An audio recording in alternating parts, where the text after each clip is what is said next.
Bom dia, boa tarde ou boa noite, vai depender do momento que você vai estar assistindo a essa aula, né, na sua casa. Sejam todos muito bem-vindos, eu sou o professor Valmir Frias e a gente vai continuar nessa aula, né, com os assuntos relacionados aí, principalmente à geografia, né, que a gente está vendo nessas nossas aulas.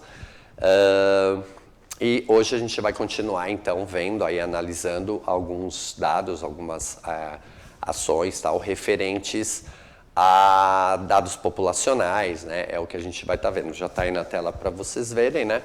Então, as aulas elas são aí sobre dados populacionais. A gente está entrando na nossa atividade 2, a aula 1, né? Onde a gente vai estar vendo aí a parte de introdução, parte 1, né? Isso é referente ao nosso aprofundamento Superar Desafios de Humanas.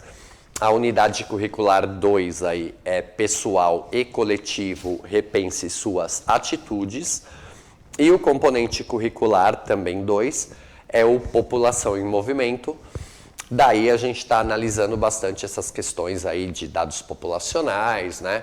Questões aí bastante ligadas aí, referentes à geografia, né? Pessoal, aproveitando aí que a gente já falou a respeito da aula e tal, eu vou aproveitar e fazer também minha audiodescrição. Eu sou um homem de 52 anos, 1,89 m de altura. Hoje eu estou com uma camiseta preta de uma marca de surf, uma jaqueta que estava um pouquinho frio agora de manhã, calça jeans, tênis, né? E aproveitando minha audiodescrição, a gente já faz um link aí para falar do pessoal aí que muito nos auxilia sempre aí, deixando as aulas muito mais abrangentes e com certeza também muito mais acessíveis a todos, que é o pessoal aí, a galera de Libras, né? Hoje a gente está com a Amanda e com o Laércio. A Amanda vai dar um tchauzinho aí. Aí, Amanda, valeu. Pessoal, muito obrigado, como sempre, aí, né, por auxiliar a gente aí e complementar a nossa aula aí, como sempre a gente acaba fazendo. Pessoal, e agora, para a gente ter o nosso respaldo aí, né, pedagógico, tá aí na tela para vocês. Então, o componente, né, os componentes que a gente vai estar analisando nessa aula, as habilidades aí ligadas aos eixos estruturantes e também bastante ligada às questões aí de investigação científica, são essas que estão aí na tela para vocês. A EMIFCHS, a 01, a 04, a 08 e também a 12. Com relação às habilidades do currículo paulista, também está aí na tela para vocês, continua aí, né? As habilidades são a EM13CHS 201 e a EM13CHS 606. Com relação ao objetivo da aula, então o objetivo está aí também, que é compreender a importância do levantamento de dados sobre a população, apresentando ao estudante que a demografia possibilita discussões em diferentes campos do conhecimento. Pessoal, pode voltar em mim um pouquinho? Primeiro, né, é importante a gente falar, questão de censo demográfico, ou seja, sempre que você vai fazer uma contagem e utilizando qualquer prisma que seja, mas fazer uma contagem da população, primeiro, a intenção não é meramente contar e ver quantas pessoas tem no país, mas sim uma contagem muito mais elaborada, né, para você ter noção de quantas pessoas tem nas determinadas regiões, quantas moram em cidade, quantas moram no campo, quais as regiões mais populosas, os estados mais populosos, cidades, regiões metropolitanas. E tudo isso, né, todos esses dados coletados, eles acabam sendo, né, utilizados aí pelo IBGE para poder depois passar um relatório, né, para o governo, tal, mostrando como está. E dessa forma o próprio governo ter aí subsídios, né, para poder implementar aí políticas públicas, né, e mais, assim, com esses dados na mão, saber mais a cara de cada uma das regiões, né? e poder implementar essas políticas públicas de uma forma muito mais correta, muito mais condizente com o que realmente aquela população está precisando. Então, é daí que vem a grande importância do censo. E outra coisa também que é importante a gente dizer, censo demográfico não é algo que só existe no Brasil, né? Na realidade, existe em praticamente o mundo todo. É uma grande ferramenta aí, né, dos governos para poder implementar políticas públicas, para poder, inclusive, gerir melhor o próprio país, né? Os governos dos diversos países aí pelo mundo. E é o que a gente vai ver no decorrer dessa aula, alguns assuntos mais referentes a questões do censo brasileiro, tanto como ele funciona, mas também bastante a gente vai ver, hoje a aula tem bastante a ver com a minha praia aí, que é a história, porque vai falar também um pouco com relação à história desses censos demográficos que já ocorreram no Brasil. E também a gente tem um apanhado geral, tem uma ideia geral de como que esses censos, né, acontecem em outras localidades do mundo e principalmente de quando em quando isso acontece. São algumas informações que a gente vai ter aí no decorrer da aula, tá? Então, pessoal, começando, tá aí na tela para vocês, né, um breve histórico. Então, o primeiro recenseamento da população brasileira foi realizado em 1872, ainda durante o Império, mas foi a partir do censo de 1890, já sob a República, que os censos se tornaram decenais, o que garantiria a operação censitária de 1900. Pessoal, primeiro, decenais quer dizer aí de 10 em 10 anos, tá? Só para vocês terem uma ideia. Então, se esse censo de 1890, que foi o primeiro que o Brasil já era uma república, aconteceu nesse ano, então o próximo aconteceria dali a 10 anos, em 1900. Né? E aí, o que garantiria essa operação censitária de 1900, marcada pelo cancelamento dos resultados na parte referente à cidade do Rio de Janeiro, então Distrito Federal, e a necessidade de se realizar uma nova pesquisa na capital entre 1906 e 1907. Pessoal, pode voltar em mim um pouquinho. Aí está mostrando tanto a questão da história em si, né, do censo no Brasil, e também mostrando aí que já no comecinho do censo houve aí problema, né, nesse censo de 1900, e esse problema foi relacionado a questões aí ligadas à própria capital do país, né, que à época aí era o Rio de Janeiro, que era também chamado aí de Distrito Federal, logo após a proclamação da República. Outra coisa importante, quer dizer, o primeiro censo então é de 1872, então a gente ainda estava no Império e 1872 o nosso imperador desse momento era Dom Pedro II, né? Isso acabou revertendo, né, ou sendo uma atitude aonde o Império estava querendo mostrar um pouco mais a questão de ser um império moderno, de ser um império mais ligado às questões do momento.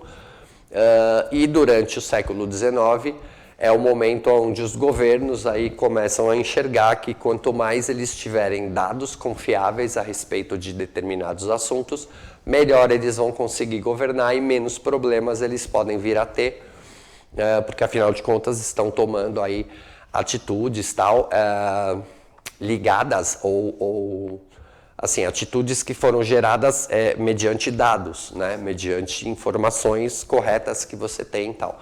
Então isso foi uma maneira de tentar mostrar essa modernidade, se é que a gente pode chamar dessa forma, do Império do Brasil, né, na figura aí do imperador Dom Pedro II, fazendo esse censo em 1872. E aí a gente tem, né, na década seguinte, 1888, a abolição da escravidão e logo no ano seguinte, proclamação da República, né, queda do Império, a família imperial é mandada para a Europa e tal. E aí começa a história do Brasil republicano, vamos dizer assim. E é mais necessariamente na questão do Brasil República que a gente vai começar a ter os vários censos aí, e todos tentando, pelo menos, seguir essa premissa de que todos os censos serão feitos aí de 10 em 10 anos para a gente ter uma projeção o mais próxima possível do que é realmente a realidade da população do Brasil, né? Pessoal, tá aí na tela para vocês. Isso daí é uma listinha, né, aonde nesse censo de 1872 você ia colocando as informações ali, né, tudo por escrito e tal. Isso com certeza foi tirado de algum museu, né, algum que tem essa informação ainda. Mas assim, é uma forma de você tentar, com essa lista de famílias, saber, por exemplo, numa determinada rua, quantas casas tem, nessas casas quantas famílias moram, e também quantas pessoas tem em cada uma dessas famílias. E a gente tem que lembrar que nesse momento as famílias brasileiras eram muito maiores, né, do que são hoje em dia. A gente tem aí, pode voltar em mim um pouquinho? A gente tem aí né, famílias que têm às vezes 6, 8, 10 filhos, né, às vezes até mais. E aí você tem esse recenseamento, esse censo, ele acaba sendo feito muito mais voltado à questão das famílias mesmo, justamente para você ter informações de uma família e saber, por exemplo, quantidade de filhos, filhos que são casados e já constituíram família, e ter os dados aí o mais próximo possível da realidade, né? Continuando com o histórico, tá aí na tela. Desde então, o Brasil mantém aí um excelente retrospecto de censos regulares e inovadores, exceto pela não realização dos censos de 1910 e 1930, em virtude de perturbações de ordem política que marcaram o período. Pessoal, pode voltar em mim. Ou seja, essa questão de 10 em 10 anos está se fazendo o censo, desde aí do ano seguinte à proclamação da República, né, que foi em 1889, então já no ano seguinte, 1890, a gente tem o primeiro censo da República sendo feito. E a gente consegue, desde então, ter uma certa regularidade com relação ao censo e a esse recenseamento aí demográfico, que é também outro nome que pode ser dado para o censo, né? E o que a gente viu na tela agora há pouco, devido aí, né, perturbações de ordem política. Então, só para vocês terem uma ideia, 1910 é o ano que a gente tem a Revolta da Chibata, a gente tem a primeira revolta da Armada, que é uma revolta que acontece entre a Marinha e o governo. Aí tem até um certo receio, um medo tal, de que o Rio de Janeiro ia ser bombardeado por navios da Marinha. Então, assim, o problema ali foi bem complicado, né, de se resolver. E o presidente à época, que se eu não me engano era Hermes da Fonseca, acabou conseguindo, né, debelar essa revolta da Armada principalmente. A revolta da Chibata foi uma coisa mais assim dos navios da Marinha também e tal, mas foi uma revolta mais tranquila, digamos assim, se a gente for considerar e comparar com essa primeira revolta da Armada. E já em 1930, que é a outra data que eles mostram aí, aí já é até um pouquinho mais fácil da gente entender o porquê, né? Porque foi toda a questão lá da eleição, né, do presidente que iria suceder o presidente da época, que era Washington Luiz. Ao invés de ele escolher um presidente, um candidato que fosse como seguia aquela premissa da República do Café com Leite, que uma hora ia ser um presidente paulista, outra hora um presidente mineiro, e aí ao invés de ele escolher um candidato mineiro, ele escolhe um outro candidato paulista, Júlio Prestes, e isso acaba levando a uma revolta que depois acabou virando, né, e sendo chamada depois de Revolução de 1930, que é a revolução que acaba depondo Washington Luiz, e quem sobe ao poder e inicia aí, né, esse período que ficou inclusive conhecido aí pelo próprio sobrenome dessa pessoa que tomou o poder, que era no caso Getúlio Vargas, e então em 1930 inicia-se aí a Era Vargas, e a partir dali Vargas fica dominando a política durante 15 anos, então os censos eles foram continuando após 1930, acabou sendo feito de uma forma um pouco mais regular, né? Pessoal, tá aí na tela para vocês.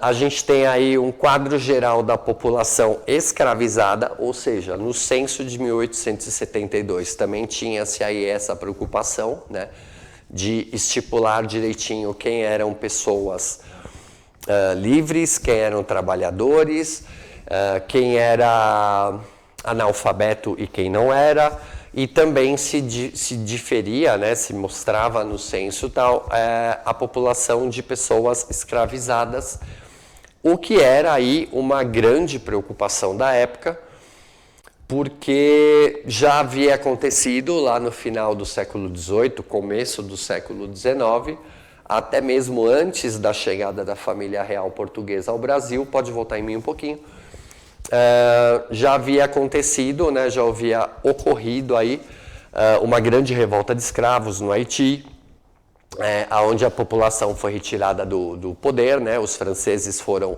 dizimados, massacrados, e quem conseguiu fugir voltou para a França rapidinho, e aí acontece aí a independência, né, do Haiti em cima dessa chamada aí Revolução Haitiana, e que para muitos aí ficou conhecida muito mais como sendo uma grande revolta de escravos, tal.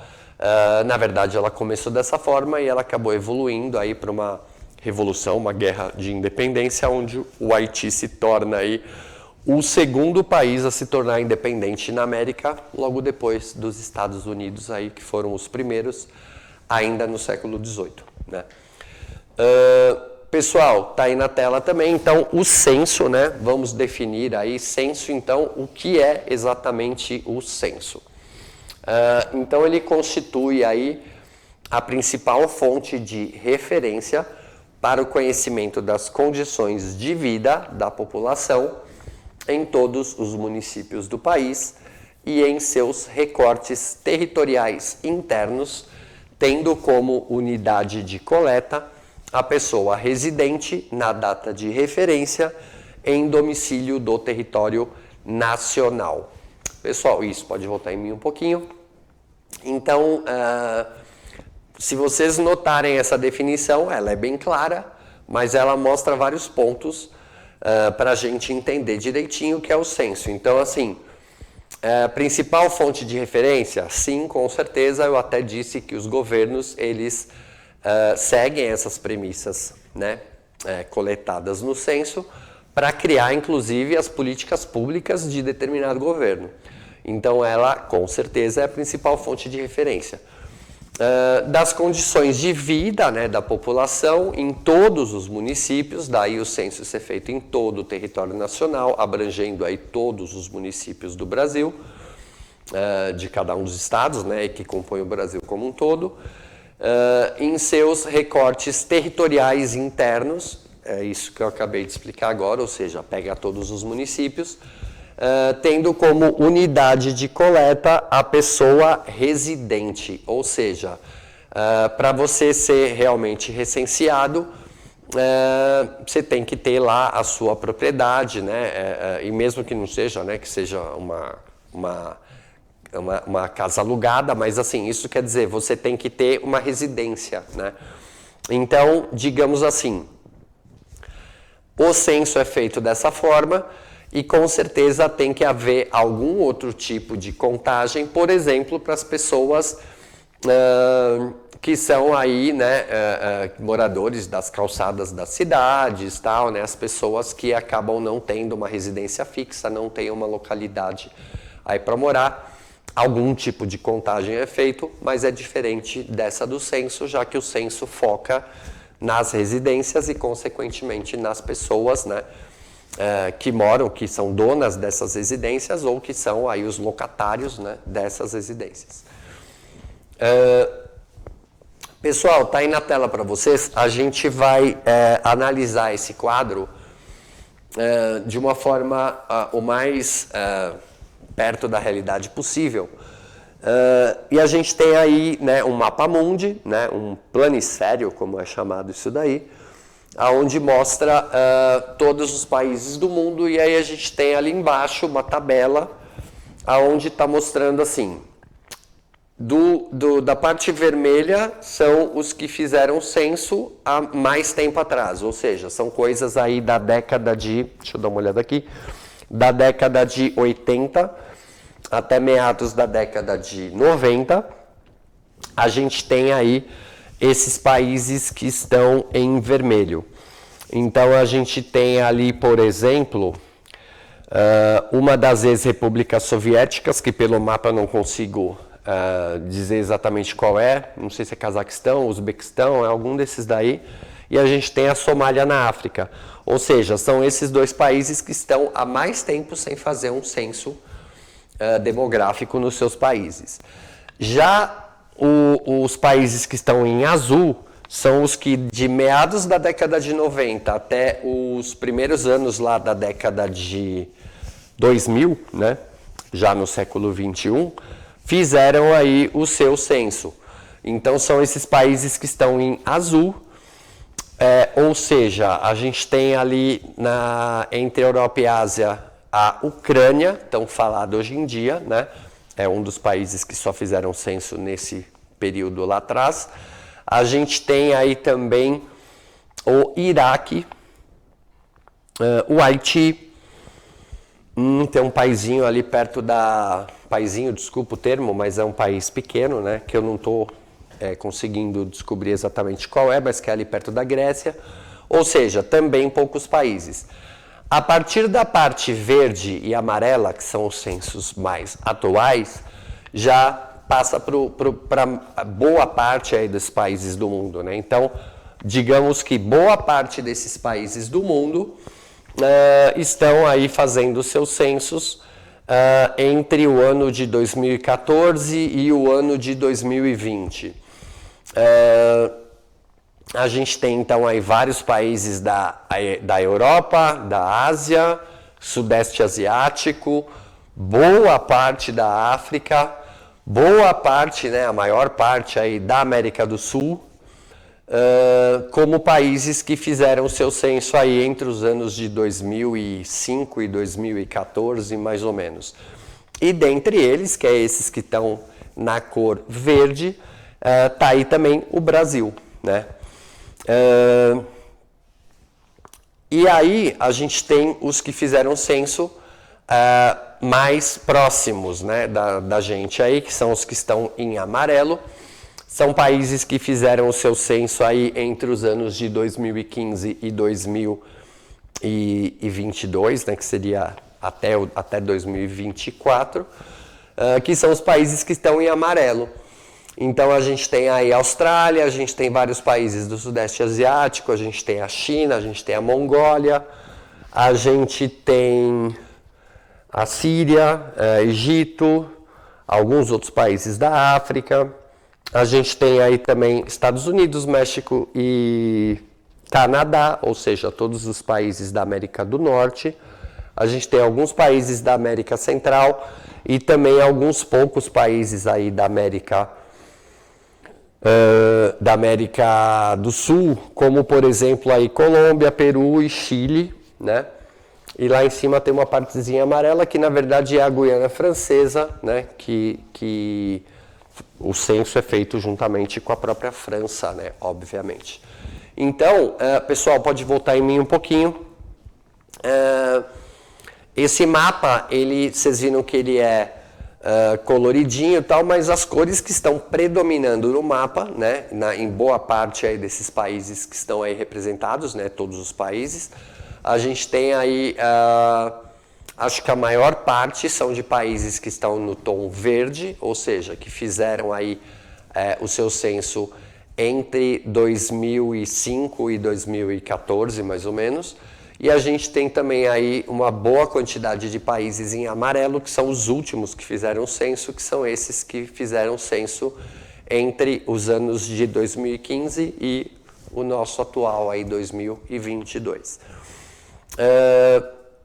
Ou seja, pessoal, é uma preocupação de todos, né, de praticamente todos os países, fazer um censo aí. Pode voltar a imagem um pouquinho, eu esqueci de falar de um detalhe. Ó, por exemplo, se vocês olharem, tem alguns países aí que estão em cinza. Esses países que estão em cinza é os que não fizeram censo, ou nunca fizeram, ou fizeram um censo há muitos anos atrás, tipo lá no início da década de 80 ou na década de 70, fizeram o seu último censo, ou mesmo nunca fizeram, né? E aí, dentre eles, a gente localiza aí né, o Congo, né, na África. A gente tem ali também o Marrocos, lá em cima. A gente tem alguns outros países ali no Sudeste Asiático e tal. Ou seja, são poucos. Acho que dá pra gente contar nos dedos aí, ó. Só que rapidamente, 1, 2, 3, 4, 5... uns 5, 6 países, né? Pode voltar em mim. Uns 5, 6 países que não têm aí, né, o censo regularmente falando, ou que no mínimo tiveram censo há muito tempo atrás, ou seja, lá no começo da década de 80 ou até antes, né, década de 70. E a gente vê aí que, né, muito bom isso para cada um dos países que tem o censo, mas infelizmente a gente tem aí uma população mundial que está sendo mal analisada ou mal contada, né, que seria justamente a desses países que não fazem regularmente um censo, né. Pessoal, tá aí na tela também, ó, a coleta do próximo censo demográfico será realizada a partir de 1º de agosto de 2022, ou seja, já começou, né. Serão investigados cerca de 78 milhões de domicílios particulares permanentes do país. O questionário da amostra será aplicado em aproximadamente 11% desse contingente, ou seja, cerca de 8 milhões e meio de domicílios. Pessoal, pode voltar em mim um pouquinho. Isso daí que pode parecer um pouquinho confuso, que foi falado, mas assim, normalmente as pesquisas são feitas por amostragem. Então, em algumas localidades você não faz o recenseamento em 100% dos lugares, mas sim em uma amostra dessa região que você está querendo coletar os dados. Na verdade, o censo ele deve usar um pouco dos dois, né? Dependendo da facilidade de coleta, coleta-se o máximo de informação possível e dependendo das localidades, coleta-se aí uma amostra para ter uma ideia do que realmente está acontecendo naquela região. Está aí na tela também, população-alvo. O censo brasileiro adota aí o conceito de população residente ou de direito. Ou seja, a população é enumerada no seu local de residência habitual. Outros países fazem o levantamento da população de fato, ou seja, no local em que se encontrava na data de referência do censo. Dadas as características continentais do Brasil, é um país que é praticamente do tamanho de um continente, e a forma de utilização da informação censitária, a escolha vem recaindo em todos os últimos censos sobre o uso da primeira alternativa, ou seja, né, o conceito de população residente ou de direito. É nesse tipo de alternativa que recai, aí que é feito o nosso tipo de censo aqui no Brasil. Pessoal, pode voltar em mim um pouquinho. Então a gente tem algumas informações. Tá aqui, pessoal. Pode voltar na tela, desculpa, eu tinha esquecido dessa informação. Temas e subtemas aí, né? A gente tem, então, famílias, grupos populacionais específicos de trabalho, trabalho remunerado ou outras formas de trabalho, rendimento, despesa, consumo, estatística, Ou seja, a gente tem vários temas e subtemas aí que são retratados, né, nesse tipo de censo. E aí tem mais algumas orientações para vocês, pessoal, inclusive informações aí referentes a dados do IBGE. Printem a tela aí, né, para vocês poderem depois dar uma olhadinha nessas informações adicionais, informações a mais. Avaliem a nossa aula, né? Digam aí o que vocês acharam, né? Deem as suas informações a respeito, que isso daí sempre muito nos auxilia. Pessoal, eu vou ficando por aqui. Espero que vocês tenham gostado da aula e até a próxima então. Tchau, tchau e valeu!